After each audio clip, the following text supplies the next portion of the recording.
Good morning all student. कैसे हो? मस्त होंगे, घर पे होंगे और स्वस्थ होंगे, है ना। चलो नेक्स्ट टॉपिक अपना था कल अपनी पिछली क्लास के अंदर पाचन तंत्र के अंग के अंदर मुख, ग्रसनी, ग्रसिका, ग्रासनाल और आमाशय के बारे में अपने को पढ़ना था। आमाशय के बारे में थोड़ा बहुत बता दिया था। उससे पहले मैंने आपको एक नोट लिखवाने के लिए बोला था, वो नोट मैं आज लिखवा रहा हूँ। यानी कि ग्रास नली के अंदर भित्तियाँ उपस्थित होने के कारण भोजन को क्रमानुसार गति प्रदान करते हैं, जिससे भोजन आमाशय तक पहुँचा जाने का कार्य करते हैं। तो स्टार्ट करते हैं अपना टॉपिक। पाचन तंत्र था अपना हमेशा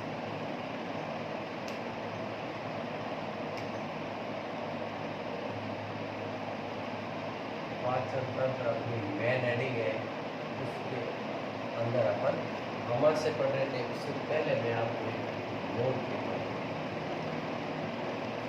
क्या नोट लिखे? पहला नोट है मुख द्वार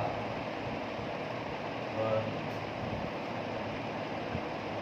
मुख द्वार जीवा और तालु के निचले या पिछले देख सकते हो में भाग पर एक छोटी कुप्पी नुमा संरचना ग्रसनी से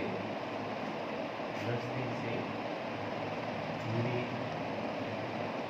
रहती। देखो दोस्तों, मुख गुहा जीवा व तालु के पिछले भाग के छोटे कुप्पीनुमा, यानी कुप्पीनुमा संरचना पाई जाती है, वो किससे जुड़ी रहती है? ग्रसनी से जुड़ी रहती है। समझ में आ गया? फिर दूसरा नोट है अपना, दूसरा नोट ये है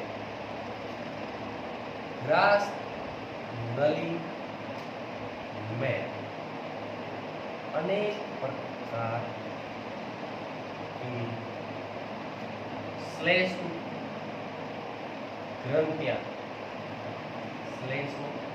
ग्रंथियां पाई जाती है, जिससे इसमें श्लेष्म स्त्राव, यानी जो स्त्रावण करता है, श्लेष्म स्त्रावण ग्रंथियों द्वारा श्लेष्म स्त्रावण के कारण भोजन को लसदार, यानी लसदार या लसदार बनाने में भूमिका निभाते हैं। समझ में आ गया? ग्रास नली कौन सी जगह? ग्रास नली में अनेक प्रकार की श्लेष्म, कौन सी ग्रंथियां?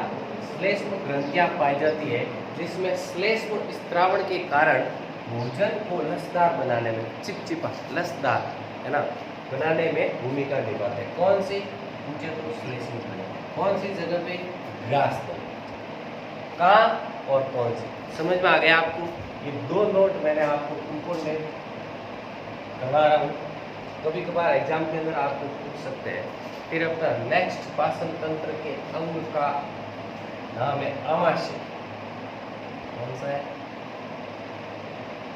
आमाशय, यानी स्टोमक।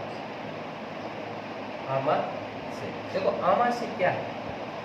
सबसे पहले तो ये आर नाल के ग्रास नली के आगे पाए जाने वाला भाग क्या कहलाता है? आमाशय कहलाता है। अब आमाशय एक आमाशय एक ऐसी संरचना होती है, जे आकार की संरचना होती है, यानी जे इंग्लिश का कैपिटल अक्षर होता है, जे जैसी संरचना होती है। इसके अंदर ये ग्रास नली व ग्रसिका के बीच में उपस्थित होता है। कहाँ होता है? ग्रसनी व ग्रसिका के बीच में तथा उत्तर भाग के बाएं हिस्से के उदर भाग के बाएं हिस्से तथा मध्य पट के डायाफ्राम के पीछे स्थित होता है तथा ये एक लचीला अंग है। कैसा अंग है? लचीला अंग है, जिससे ये 1 से 3 लीटर तक आहार धारित प्रदान करता है। और आमाशय को 3 भागों के अंदर बांटा गया है। वो 3 भाग कौन कौन से? सबसे पहला कॉर्टेक्स जठरक भाग और जठर निर्भकी भाग और तीसरा हो जाएगा खंडेश भाग। फिर आमाशय के अंदर 2 अवरोधिनी या संकुचित पेशियां पाई जाती है। फिर 2 को ग्रास नली अवरोधनीय और जठर निर्गमी अवरोधनीय 2 भागों में बांटा गया। अब उनका क्या क्या कार्य, क्या रोल है, वो अपन पढ़ते हैं। एक समझ में आ गया। फिर नेक्स्ट चलते हैं अपन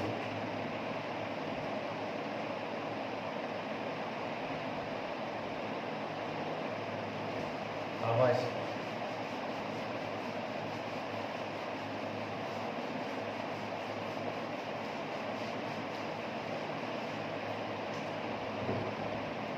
हेडिंग हो जाएगी अपनी आवाज। देख, इसके अंदर पहला पॉइंट आहार नाल, आहार नाल में ग्रास नली की आगे की सरसता के आगे अंग को आमाशय बाटे। समझ में आ गया? यानी ग्रास नली के आगे वाली संरचना को क्या बोलेंगे अपन? आहार, सॉरी आमाशय है ना, आमाशय। फिर हो जाएगा आमाशय एक पेशी जे आकार की संरचना पाई जाती। कौन से आकार की आपको पूछ ले तो जे आकार। कौन से आकार की? जे आकार। समझ में आ गया। फिर तीसरा है ये कहाँ पर पाया जाता है? तो देखो आमाशय की स्थिति, आमाशय ग्रसनी व ग्रास नली के मध्य तथा उदर हुआ के बाएं हिस्से तथा मध्य पट यानी डायाफ्राम, मध्य पट या डायाफ्राम के पीछे स्थित था। समझ में आ रहे? यानी आपको पूछ ले कि आमाशय की स्थिति क्या है, आमाशय कहाँ पाया जाता है? तो आमाशय ग्रसनी व ग्रसनाल के मध्य तथा उदर गुहा के बाह्य हिस्से तथा मध्य पट या डायाफ्राम के पीछे स्थित होता है। ये आपको याद रखना है। समझ में आ गया? फिर चौथा पॉइंट है अपना, यह एक लचीला अंग। ऐसा अंग है, यह एक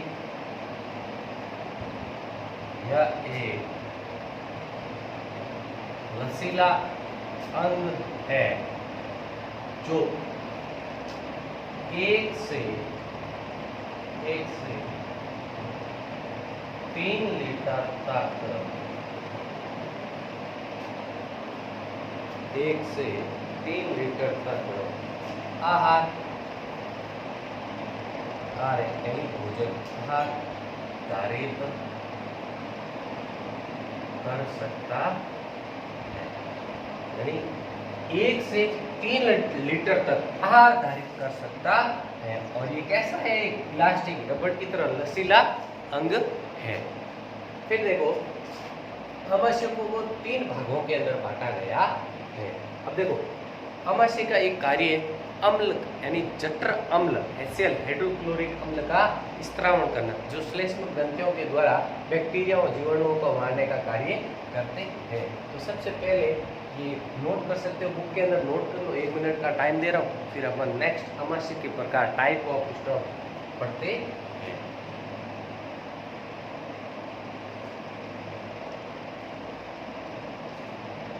अगर मीनिंग लिखनी चाहो स्टॉक,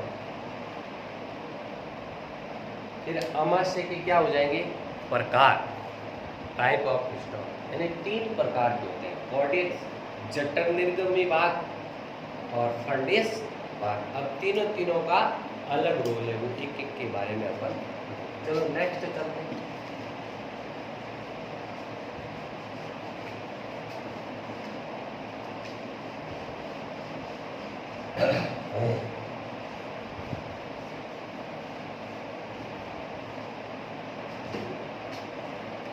आमाशय के प्रकार 3 प्रकार। सबसे पहला बोलते हैं कॉर्डियस, या इसका दूसरा नाम है जठरागम भाग, जहां से जठर, और दूसरा है जठर निर्गम, जठर निर्गम, और तीसरा है फंडिस। पहला है कॉर्डियस जठरागम भाग, दूसरा है जठर निर्गमी भाग, और तीसरा है फंडिस भाग। समझ में आ गया? फिर अपन इसके एक के बारे में पढ़ते हैं, तेल से समझते हैं। तो सबसे पहला है कॉर्डियस या जठरागम। देखो इसमें क्या होता है, ये आमाशय का बायां व बड़ा भाग होता है। तो सबसे पहला इसका लिख सकता हूँ, ये आमाशय का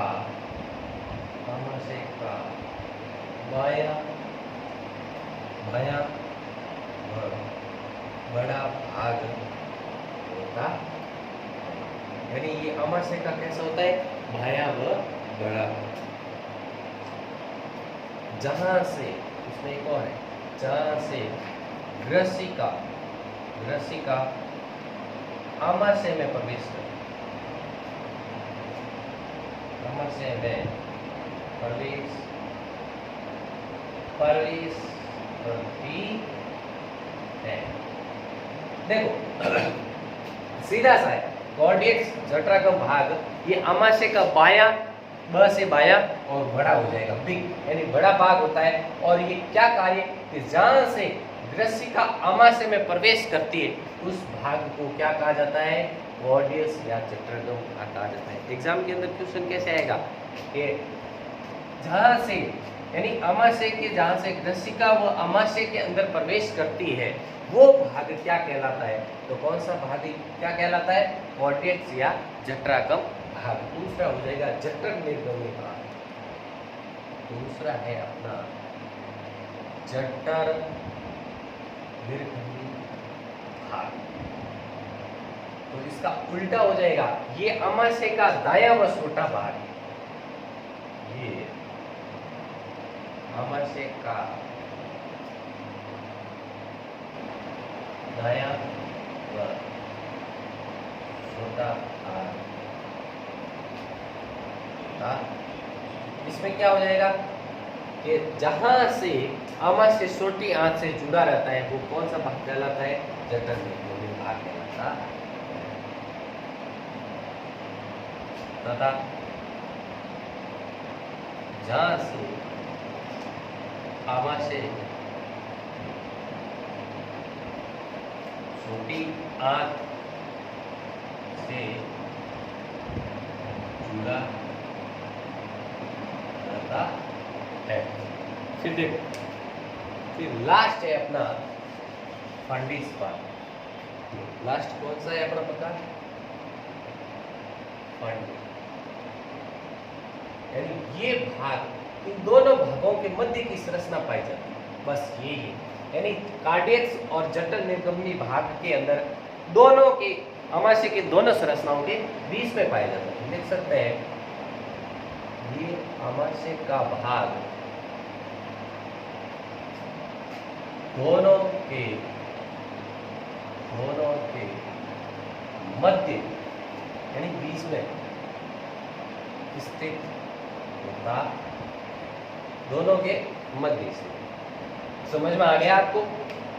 यानी आमाशय 3 प्रकार के होते हैं, कार्डियस या जठरागम भाग, दूसरा जठर निर्गमी भाग और तीसरा फंडिस भाग। अब देखो एक एक है, यानी जहां से रश्मि का आमाशय में प्रवेश करती है वो भाग कार्डियस या जठरागम भाग कहलाता है, तथा ये आमाशय का बड़ा वो बायां भाग है, और जठर निर्गमी भाग ये आमाशय का दायां व छोटा, इसका विपरीत हो जाएगा। और जहां से आमाशय छोटी आंत से जुड़ा रहता है वो भाग क्या कहलाता है? जठर निर्गमी भाग कहलाता। 1 मिनट का टाइम दे रहा हूं आपको, नोट कर सकते हो। फिर इस आमाशय के अंदर ही अपन 2 अवरोधनी या संकुचित पेशियां पाई जाती है, उन पेशियों के प्रकार के बारे में कभी कभार पूछ लिया जाता है, दोनों प्रकारों का।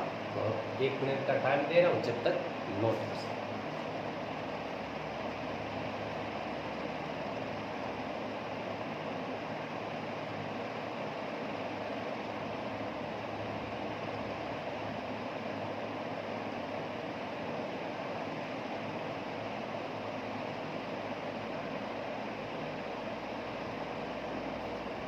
नेक्स्ट एक नोट लिखवाता हूँ आपको, इम्पोर्टेंट नोट है, एग्जाम के अंदर पूछा जाता है। नोट इम्पोर्टेंट कर लेना भाई।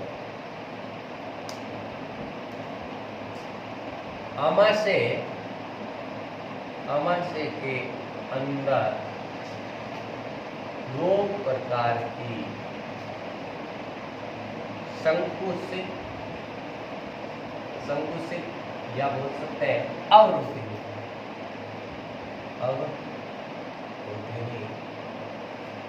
पेशियां पाई जाती। समझ में आ गया? ये 2 पेशियों के नाम देख सकते हो। पहला तो है ग्रास नलिका अवरोधिनी,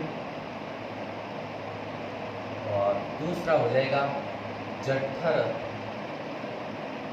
निर्गमी अवरोध। अब इनका एक एक के बारे में क्या कार्य क्या है उनके बारे में अभी अपन पढ़ेंगे। अवरोध समझ में आ गया? फिर देखो, पहला ग्रास नलिका अवरोधिनी। अब इसका क्या कार्य देखो, ग्रास नलिका अवरोधिनी ये ग्रसिका व आमाशय को विभाजित करती है। किसको विभाजित करती है? पहला पॉइंट हो जाएगा ये ग्रसिका व आमाशय को विभाजित करती। पहला पॉइंट हो गया। फिर दूसरा है कि ये आमाशय से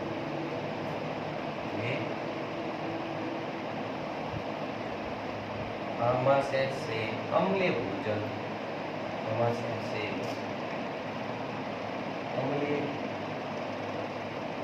को रसिका में जाने से रोकती।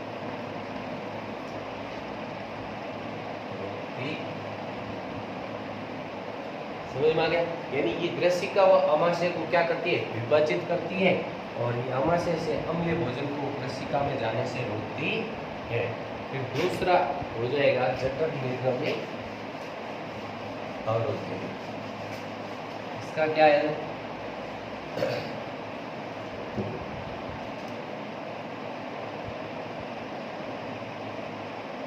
जठर निर्गमी अवरोध।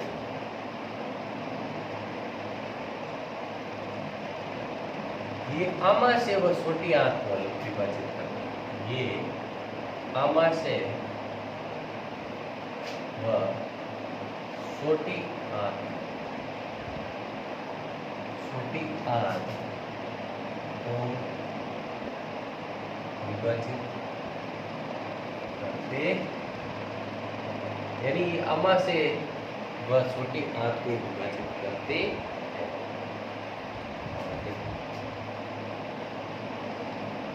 आमा से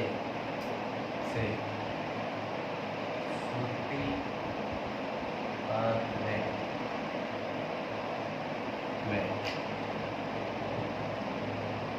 भोजन निकास नियंत्रित भोजन निकास को आमाशय से छोटी आंत में भोजन आता है, और भोजन निकास को क्या करते हैं, नियंत्रित करते। ये दो हो गए अपने आमाशय के अवरोधिनी पेशीय नलिकाओं के प्रकार। अब देखो एक नोट है, मस्त नोट है। आमाशय के अंदर जठर रस HCl, इसका पूरा नाम है हाइड्रोक्लोरिक अम्ल।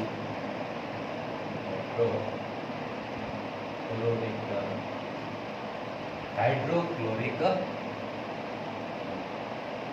पाया जाता है। अब देखो अम्ल है तो इसकी प्रास 7 से कम ही होगी, तो इसकी अम्लता 1.8 होती है। आमाशय के अंदर जठर रस यानी जठर रस का नाम कौन सा है, हाइड्रोक्लोरिक अम्ल पाया जाता है। इसकी अम्लता 1.8 होती है। पीएच परास आपको पूछ ले कि आमाशय के अंदर पाए जाने वाला जठर रस की पीएच कितनी होती है, तो 1.8। समझ में आ गया। फिर नेक्स्ट अंग है अपना पाचन अंग है छोटी आंत, जो सबसे इम्पोर्टेंट है, और छोटी आंत के अंदर भोजन का सर्वाधिक पाचन व अवशोषण होता है। सामान्यतः मनुष्य के अंदर इसकी लंबाई 7 मीटर तक होती है।